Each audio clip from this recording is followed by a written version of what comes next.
Hey there, this is Daniel West for Picket Studios. Today is my first video on the Picket Studios YouTube channel as a creative team member, and I'm so happy to be here with you guys. Today we're going to do a spotlight stenciling with Paper Glitz technique, and we're going to use the You Creep Me Out stamp set. These little monsters are super cute, if not creepy. So let's start by creating two card pieces out of some really great thick white cardstock and take out our Line Reversed Leaf Stencil. It's a really long, beautiful leaf stencil, but we're only going to use a part of it today. I'm going to use my Picket Fence spatulas and pick up some Paper Glitz snow drifts. This is a brilliant blue, glittery, wonderful spread. And I'm just going to smush it onto my stencil and leave the edges kind of rough. This is because I'm only going to spotlight a small portion of my background. I just want to apply enough splotchily around this centerpiece or focal point to highlight my monsters. Kind of looks to me like they've been sliming around on the paper, and I like that look. So we're going to put that aside to dry and just get a cottonelle wipe off my spatula, my stencil, and my workspace a few different times, dabbing it and not pulling really hard against my stencil. And I think that'll do. Now let's get the lime Christmas green Paper Glitz, and using the back of the stencil or spatula, we're going to scoop some out and then lay it down on top, just like I did with the blue color. And we're going to make this nice and rough around the edges again. We're not worried about smooth application here, even application. We want it to be rough. So when I pull this up, you're going to see the exact same design as the blue one. Isn't this Paper Glitz a beautiful medium? I've already placed all of my You Creep Me Out stamps into my Misty 2.0 and grabbed my Picket Fence Black Hybrid ink. And we're going to ink these little guys up and stamp them out on some white cardstock. Now, I have to be honest with you. I've created this card a few different times, or these projects a few different times, one to practice and one because I thought I was recording, but I wasn't. And so I'm only going to color two of these little guys on camera because they're basically the same coloring techniques and colors. Let's stamp out our sentiment while we've got our Misty out. I'm prepping some pitch black cardstock with anti-static powder and inking that up a few different times just to make sure I get a nice, good, solid impression for my sentiment.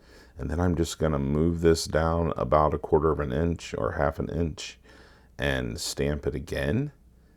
That way I get my sentiment strips done all at one time.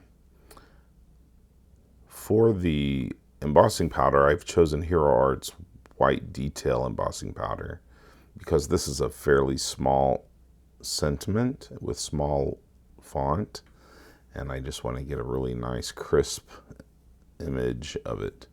Here I go, melting it and trimming it down.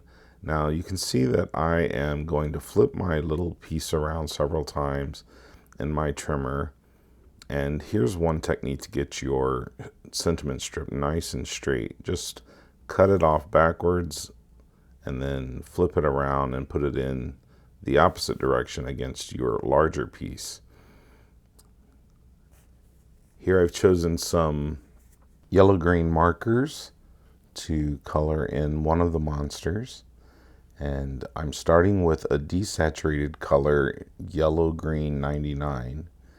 This is great for adding kind of a shadowy effect to one side. And then I'm going to pick up a more saturated color, YG09, then cover that with YG17, blending them out and finally ending up with YG13. And I'll do that for all of the monsters on the green card.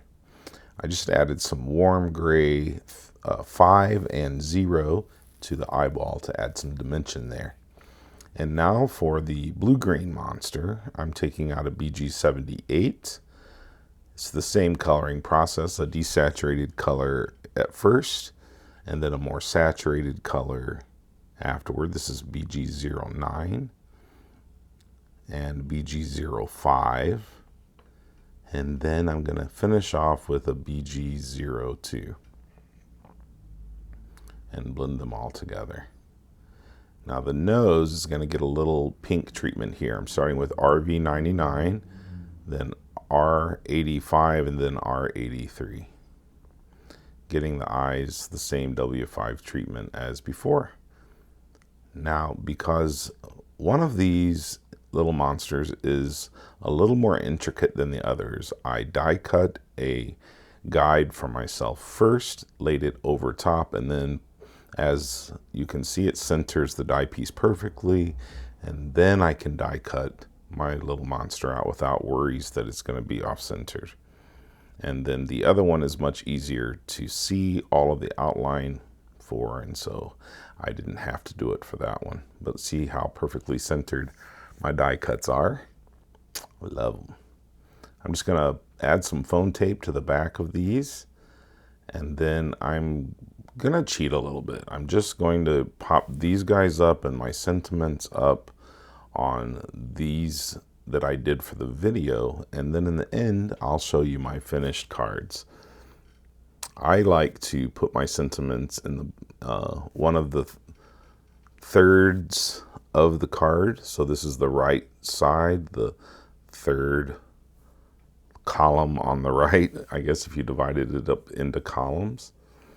And I'm going to do the same thing for my green one. Just pop up my little monster there and add my sentiment strip in one of the thirds of the right side of my project. I have had so much fun with these You Creep Me Out stamps. I think they're super fun. I added some Sequin Mix Plus icicles to these. My glue had a little rust in it, and it's a little orange there, but that'll dry out, and you'll see that that won't affect my end product. All of the Picket Fence products I've used today are linked in the description box below. And if you haven't subscribed to the Picket Fence YouTube channel yet, hit that button.